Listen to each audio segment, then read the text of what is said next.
las cosas que se han hecho para demostrar una supuesta persecución de la corrupción. Recordaba ayer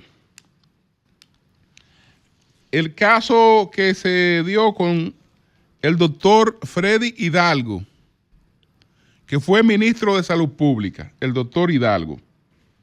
Entonces, el doctor Hidalgo es el funcionario más importante que hay en el expediente contra Alexis Medina.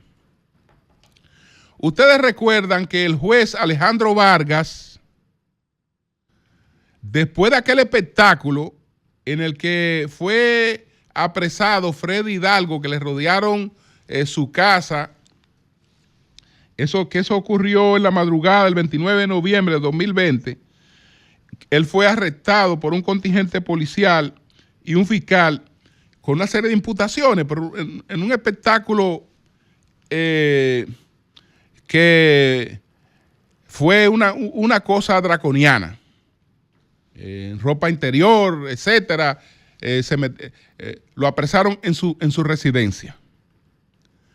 Cuando el juez conoció 9 días después la medida de coerción, dijo que el doctor Hidalgo había sido un tonto útil y a todos los otros complació al Ministerio Público con la prisión de todos los otros que le habían solicitado, y en el caso de Freddy Hidalgo dispuso prisión domiciliaria.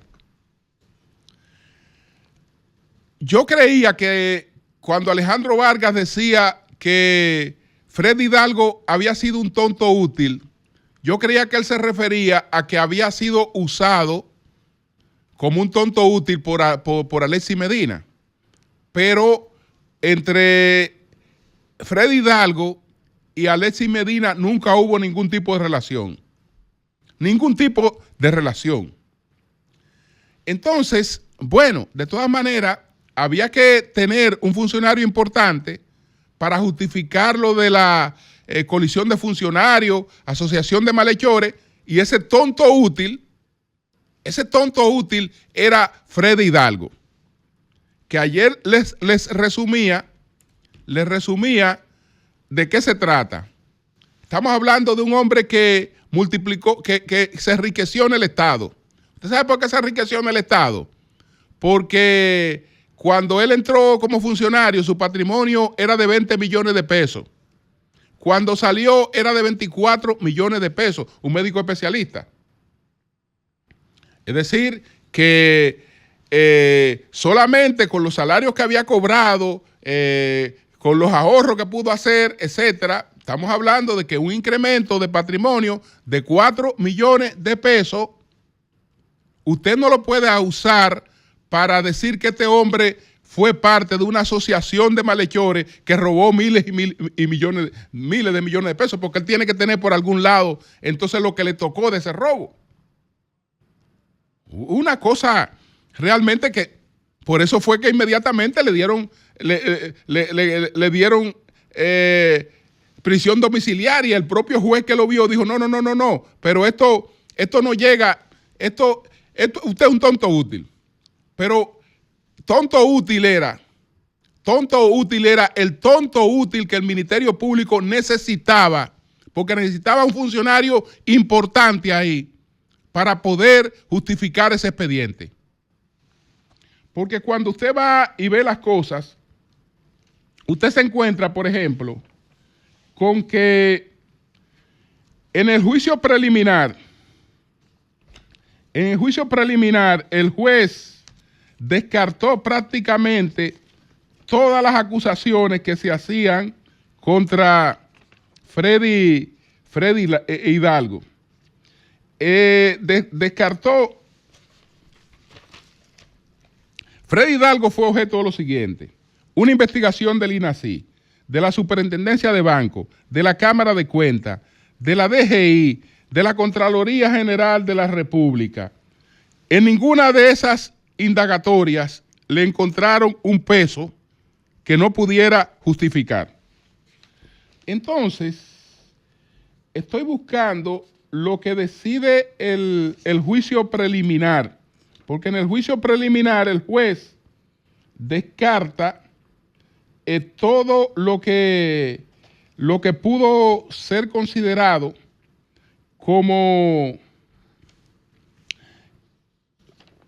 asociación de malhechores. Él está acusado de asociación de malhechores, de coalición de funcionarios, de desfalco, de autor de una serie de delitos. Pero todas esas cosas son descartadas en el juicio preliminar. Aquí está, bueno, la decisión del juez. Dice el juez en el juicio preliminar: no se establece que en su condición de funcionario se haya hecho pagar una contribución que no le corresponde. Oye lo que está diciendo un juez, con un individuo que está acusado de formar parte de una asociación de malhechores que estafó al país por miles de millones de pesos. En el juicio preliminar, el juez se da cuenta inmediatamente. Mire, dice el juez en el juicio preliminar: no se establece que en su condición de funcionario se haya hecho pagar una contribución que no le corresponde o que haya requerido valores que no se adeuden a las cajas públicas, por lo que no procede reconocer la calificación jurídica del artículo 174. Tampoco le resulta susumible lo previsto para el desfalco por los motivos más expuestos en las consideraciones generales de la calificación jurídica. Naturalmente, como el juez sabe que es un caso político, y si se saca de ahí el funcionario más importante, el caso queda muy flojo, había que dejar a Freddy Hidalgo en la acusación. Después que el juez está diciendo, mire, por ninguna parte aparece la menor evidencia de que este hombre se haya beneficiado con medio peso. No aparece por ninguna parte. Ahora, ¿por qué lo vamos a dejar ahí? Porque él, por lo siguiente, dice el juez, bueno, su conducta sí se encuadra en la complicidad de estafa establecida en los artículos 59. Si tú estás diciendo anteriormente que ese hombre no se ha beneficiado de medio peso, él no puede estar en complicidad de estafa porque para estafar era buscando algún beneficio.